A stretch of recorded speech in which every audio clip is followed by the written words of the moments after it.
Honorable Minister, respected dignitaries, distinguished participants, representatives of workers and employers organizations, Namaste and good afternoon. I would like to greet you on behalf of International Labour Organization, the ILO. I'm very happy to be with you at this closing session of the National Labour and Employment Conference. I remember, Honorable Minister, when you first mentioned about this conference, your idea of having this big national conference, I think it was November or something. And then you have established this committee, which we honored to be part of it. And the colleagues there in the committee, under the chairpersonship of the Joint Secretary, they worked very hard on this the many months. And I've been told and now witnessed that the conference was very successful. So I'm very, very happy to see this in person. I've been told and informed by my colleagues that discussions were very insightful, debates were thought-provoking, and the ideas were forward-looking. And this conference has not only examined the challenges of Nepal's labor market, but also it provided a critical direction for the journey ahead. The declaration of the Decade of Internal Employment Generation by the government is a significant milestone. It reflects an ambitious yet a necessary vision, a vision that seeks to create sustainable employment opportunities within the country. And I'm happy that the conference has deliberated that the jobs that are to be generated will not be any jobs. They will be decent jobs with sustainable and inclusive employment opportunities. Because we all know that creating any job is not enough. They must be decent jobs. And only in this way can we offer meaningful and dignified employment opportunities within Nepal, which will not only reduce labor migration, but also will provide a better future for the Nepali youth in this country. And this conference has also shown the importance of social dialogue, which is a critical pillar for economic policy making.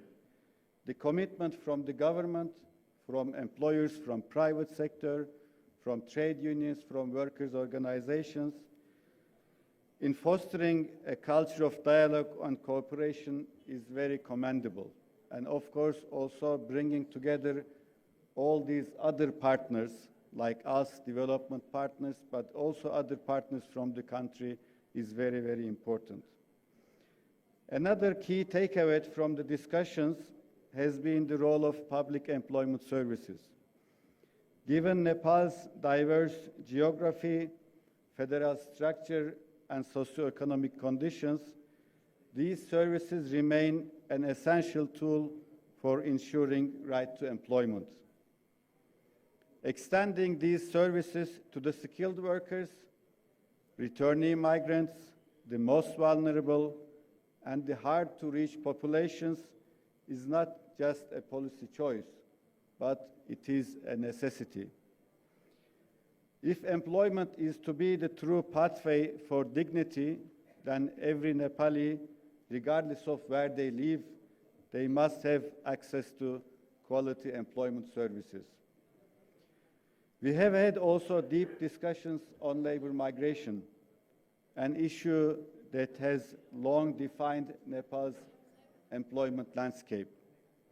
And I'm happy to note that the conference saw it as a priority to reduce foreign labor migration by gradually replacing it with increased domestic employment opportunities. And the vision put forward by the conference to leverage the skills, knowledge, and the capital of returning migrant workers for national productivity is a strategic and welcome direction. There are also many other key takeaways from this conference, but I think in view of the time, I'm not supposed to go them one by one. But let me finalize by speaking about the future. I think moving forward, the commitment from all stakeholders that was shown during this conference must extend beyond this conference room. Policies need to be reformed, programs need to be implemented efficiently, and the collaboration must be strengthened. On behalf of International Labour Organization, I would like to reaffirm our commitment to support the government of Nepal in realizing the decade of internal employment generation. Let us leave this conference with a shared responsibility to build an economy where employment is not just available, but it is also fair, productive, and dignified. I would like to extend my heartfelt and sincere gratitude to the Ministry of Labour, Employment and Social Security for spearheading this important initiative, and in particular, you, Honourable Minister, Mr. Saharat Singh Bandari, for your vision, the vision that you have put forward, and leadership for the organization of this conference. And of course, respected Secretary and your team within the ministry, I know how hard they have worked to make this conference a possibility. And also I would like to thank as well all the committee that was established to organize the conference, all the academicians, the professors, all the development partners, sponsors, employees and workers organizations, their members, for their contributions, and of course the panel speakers.